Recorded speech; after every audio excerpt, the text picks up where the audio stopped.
Hey everyone, welcome back to How To with Sunny. I'm Sunny. Today I'm going to show you how to place a photo or image right on top of a video you're editing inside the CapCut app on your phone. And this works the same whether you're on an iPhone, an Android, or a Samsung. If this video ends up helping you out, a quick like and a subscribe go a long way for me, so I'd really appreciate it. Alright, let's get into it. So the first thing you'll want is your project already open and loaded up in CapCut. Once you're in, look down at that toolbar along the bottom and just swipe it to the left.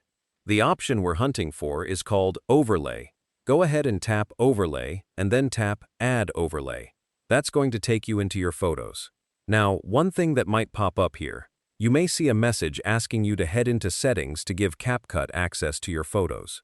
If that happens, just tap Settings. From there, tap Photos, and you'll get to choose how much access to give. If you'd rather not hand CapCut your entire photo library, you can pick Limited Access, and then choose just the specific photos you want it to see. Or, if you don't mind, you can give it full access. I'm going to go with editing my selected photos, so I'll just pick the image I want to drop onto my video and tap Done. Now when I jump back into CapCut, that photo is sitting right there waiting for me. I'll tap on it to select it, then tap Add, and just like that, the photo lands on top of my video. From here, you've got full control.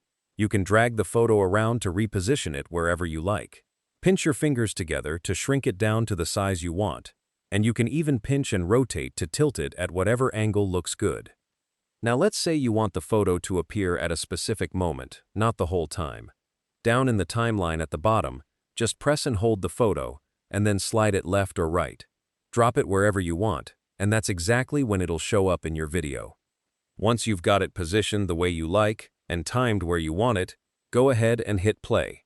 You'll see your photo pop up over the video and then disappear right at the point where its clip ends in the timeline. Pretty clean, right? And that's it. Your video is ready to export and save with the photo layered right on top. So if this tutorial helped you out, smash that like button. And think about subscribing to How To with Sunny for more simple, step-by-step guides like this one. Drop a comment if there's something you'd like me to cover next. Thanks so much for watching. I'm Sunny, and I'll see you in the next one.